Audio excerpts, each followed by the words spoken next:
சீரியல்களின் full எபிசோடுகளை Sun டிவியில் ஒளிபரப்பான உடனே எக்ஸ்க்ளூசிவாக சன் நெக்ஸ்டில் மட்டும் ஃப்ரீயா பாருங்கள். சார், அப்ப அந்த கம்பெனி இன்னும் கொஞ்ச நாள்ல என்கிட்ட மாறி வர போகுது. அது வந்ததுக்கு அப்புறம் நான் சொல்றேன். அதுக்கப்புறமா நீங்க அப்பத்தா கைமணம் பொருள்லாம் என்கிட்ட இருந்தே வாங்கிக்கலாம். அது வரைக்கும் எதுவுமே சேல்ஸ் பண்ணாதீங்க, சரியா? சரிம்மா சரிம்மா, அப்படியே பண்ணிக்கலாம். ஓகேங்க.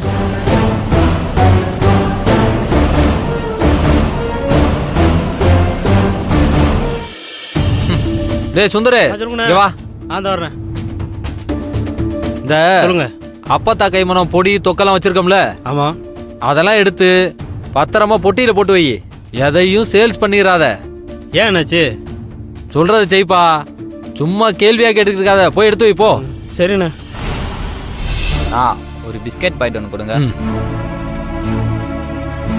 இந்தப்பா.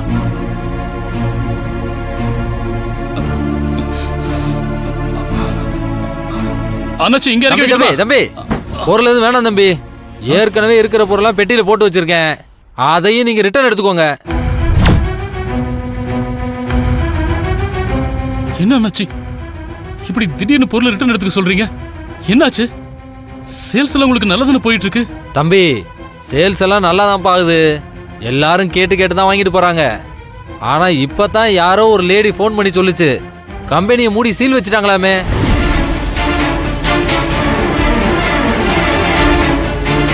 என்ன தம்பி, ஃபேக்டரிக்கு சீல் வச்சிட்டாங்களா என்ன? அது அது ஒண்ணும் இல்ல அண்ணாச்சி, அது ஒரு சின்ன பிரச்சனை. அது ஒரு 2 நாள்ல சரியாயிரும் அண்ணாச்சி. இதுக்கு போய் ரிட்டர்ன் கொடுக்குறீங்க? எடுத்து உள்ள வைங்க அண்ணாச்சி, ஒரு 2 நாள்ல சரியாயிரும். அப்படி இல்ல தம்பி, சீல் வச்ச கம்பெனி கிட்ட இருந்து பொருளை வாங்கி விற்க கூடாதுப்பா. அப்படி வித்தனா யாராவது என் மேல கம்ப்ளைண்ட் கொடுத்தா நானும் கடையை மூடிட்டு போக வேண்டியதுதான். உங்களுக்கு நல்லது நடக்குன்னு பார்த்து எங்க வியாபாரத்துக்கு எடுத்துக்க முடியாதுல்ல. அதனால தயவு செஞ்சு உங்க பொருள் எல்லாம் எடுத்துக்கங்க. எல்லாத்தையும் எடுத்து பொட்டியில போட்டு வச்சுட்டோம். டேய் சுந்தரே, அந்த பொருளை எடுத்துட்டு வாடா. அண்ணாச்சி கொஞ்சம் அவசரப்படாதீங்க அண்ணாச்சி, இது ஒரு சாதாரண பிரச்சனை தான். ஒரு 2-3 நாள்ல எல்லாம் செட் ஆயிரும் அண்ணாச்சி. ஏன் இப்படி அவசரப்பட்டு எல்லா சரக்கையும் அனுப்புறீங்க? தம்பி, சாதாரண பிரச்சனையோ பெரிய பிரச்சனையோ அது முக்கியம் இல்ல. கம்பெனியை மூடி சீல் வச்சுட்டாங்கல்ல, அதுக்கப்புறம் நான் என்ன பண்றது? எல்லாம் நல்லபடியா முடிஞ்சு திரும்ப ஃபேக்டரியை திறந்தீங்கன்னா வந்து கொடுங்க, சந்தோஷமா வாங்கிக்கிறேன்.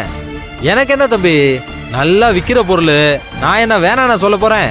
எப்போ வேணாலும் எடுத்துட்டு வாங்க, ஆனா இப்போ மட்டும் எடுத்துட்டு போயிருங்க. அண்ணாச்சி திடீர்னு இப்படி சொன்னா எப்படி அண்ணாச்சி? கொஞ்சம் யோசிங்க அண்ணாச்சி. தம்பி, திடீர்னு தானே கம்பெனிக்கு சீல் வச்சாங்க. வாழ்க்கையும் அப்படிதான், எல்லாம் நல்லபடியா போயிட்டு இருக்கும். திடீர்னு ஒரு கெட்டது நடக்கும், எல்லாத்தையும் ஏத்துக்கிட்டுதாப்பா போகணும். ஏய் சுந்தரே, சீக்கிரம் கொண்டு வந்து கொடுறா. வரேன். தம்பி, இப்ப கொடுத்த வரைக்கும் என்னன்னு கணக்கு போட்டு வைக்கிறேன். சனிக்கிழமை வந்து கொஞ்சத்தை வாங்கிக்கங்க, அடுத்த வாரம் மீதி வாங்கிக்கங்க.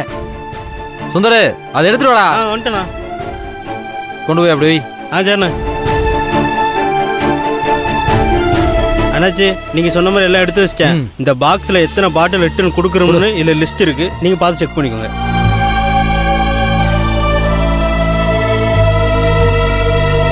தம்பி, இந்த லிஸ்ட்டை செக் பண்ணி எடுத்துக்கிறீங்களா? இல்ல பரவாயில்ல, இருக்கட்டும் அண்ணாச்சி. சரி, கணக்கு போட்டு வைக்கிறேன், வந்து வாங்கிக்கங்க. இந்தாங்க லிஸ்ட். வரேன் அண்ணாச்சி.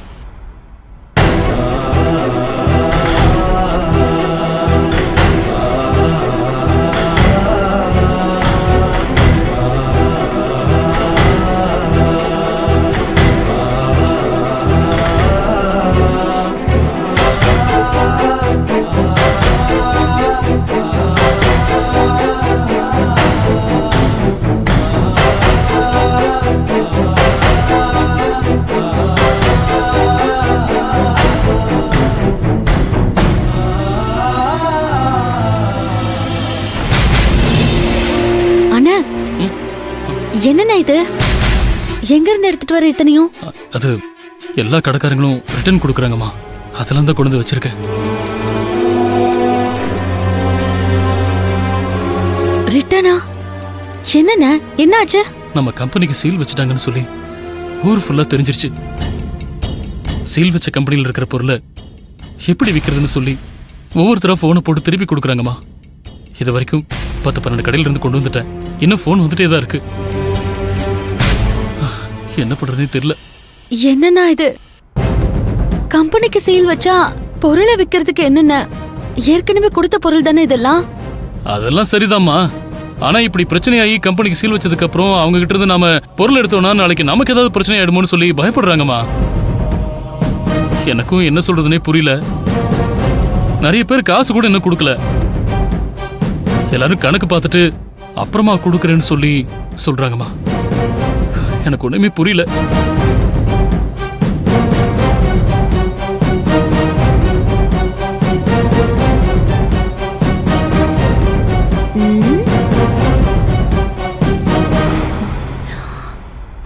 பரவாயில்லையே, நம்ம ஊர் கடைக்காரங்க இவ்ளோ ஸ்பீடா இருக்காங்க. கடகடன்னு திருப்பி அனுப்பிட்டாங்க. ரொம்ப நல்லதா போச்சு. இப்படிப்பட்ட ஆளுங்க தான் நமக்கு வேணும்.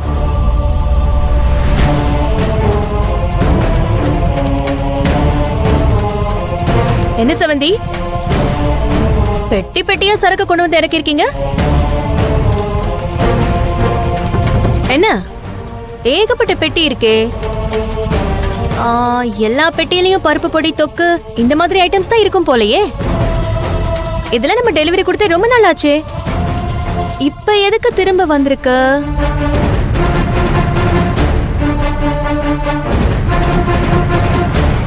ஓ, கரெக்ட் கரெக்ட் கரெக்ட். செவந்தி ஃபேக்டரியை இழுத்து மூடி சீல் வச்சிட்டாங்கல்ல, அதான் கடைக்காரங்கெல்லாம் பயந்து சரக்கு திருப்பி அனுப்புறாங்க.